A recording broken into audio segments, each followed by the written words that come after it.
Қайырлы күн. Жезқазған қаласының орталықтандырылған кітапханалар жүйесінің күрделі жөндеу жұмысынан кейін, модернизациядан кейінгі ішімен таныс болыңыздар. Оқырмандарға қызмет көрсету бөлімі 30 мыңнан астам кітап қорымыз бар. Бұл оқу залы қазіргі заман талабына сай жиһаздармен жабдықталған. Сонымен қатар қалалық түрлі іс-шаралар осы оқу залымызда өтуде.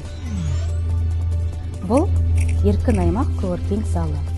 Оқырмандар үшін тегін Wi-Fi және де интернет қызметтері бар. Кітап қорын толықтыру және өңдеу бөлімі.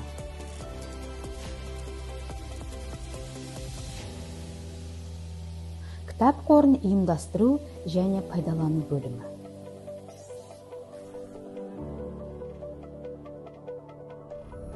Ақпаратты және библиография бөлімі. Назарларыңызға рахмет.